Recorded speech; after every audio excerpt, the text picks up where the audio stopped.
So with Battletech, what we're trying to do, what I try to do is really look at the miniatures in my collection and ask the question, how can we really push those miniatures to the absolute edge? How can we take advantage of the size of our collection, whether you're just starting out or you've been playing for a while, when we combine that with collections from our friends?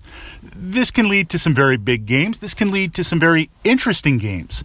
I'm always looking to challenge myself regarding the missions. Let's come up with something interesting to play. Let's come up with a unique narrative. It might not always be balanced. It might be fair, but let's do something different with our miniatures. And that's the focus for today's Battletech vlog. And as always, we're going to turn it over to the comments for some of your mission suggestions. Now, certainly a lot of the games that I play, it's kind of like, let's just blow each other up. We're meeting on the field of combat for whatever reason. Diplomacy has failed, stealth has failed, and we're just going to go giant robot to robot.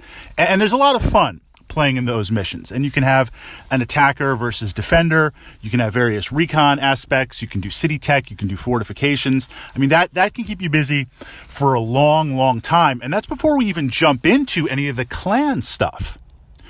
But what about games that have an element of an AI or a player-controlled element, a 3-player game, or 2 players competing against something competing against them, and exploring that, a chance to pull in 3 different groups of miniatures. So I want to share with you a mission that we played that was kind of really interesting and unique, and then another way to explore that mission and how I've explored similar missions, just to kind of give you some ideas. So this is the setup. A Krita information agent has been discovered on a border world between Davian and Krita. And this agent is making their way to the spaceport. They've hired some mercenaries, and they're making their way to the spaceport where they've got a ship ready to take them off-world. Davian assets, of course, would like to talk to this informant, and Krita would also, but Krita can't blatantly do that, so they send in some mercenaries. So I'm controlling the mercenary team trying to grab this individual, and we've got Davian forces trying to grab this individual.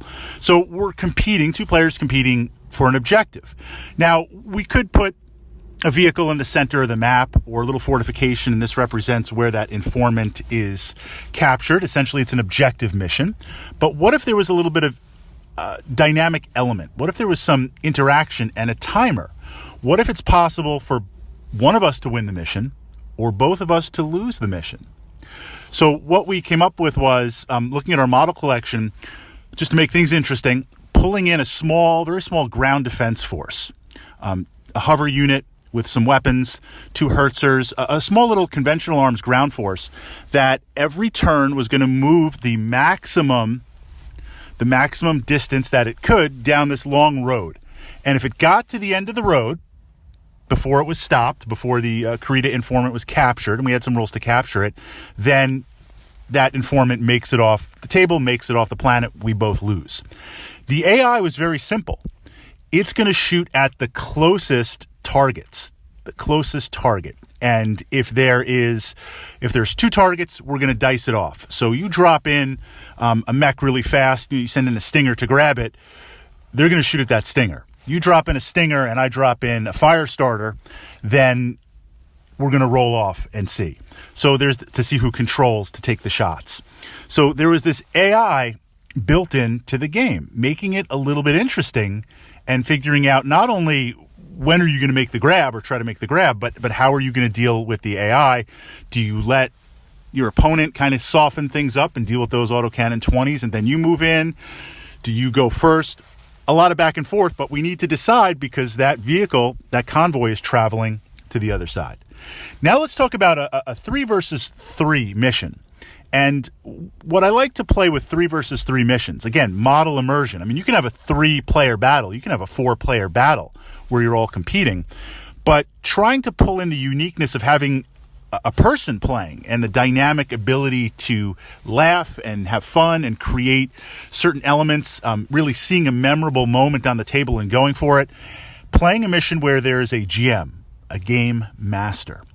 So another way to explore this mission was you have your 2 opponents and you have the informant force. But that informant force, it's weaker. It was absolutely weaker. If we were playing 2,000 battle value, I think we were playing 4,000 battle value. The mercenary force with the informant was maybe 1,000 battle value. So it was never meant to be equal. But having a player control that, playing the mission and doing their best with what they have to make it off the table. Now, they're going to try and win the mission, but they're there to help build the mission, to help play the mission, to help make it exciting for the other two players.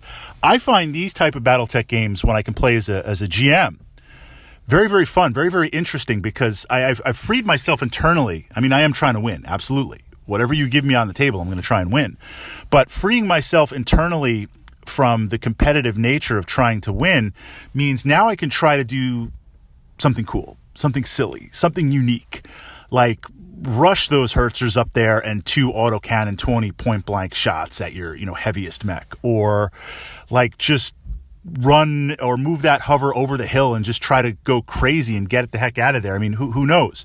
Just play it really, really fun to see how hard or how unique or what can I do to play the mission tactically without having to worry I win or lose. I'm here to make the fun as I can, while the other two players try to win or lose or have that competitive.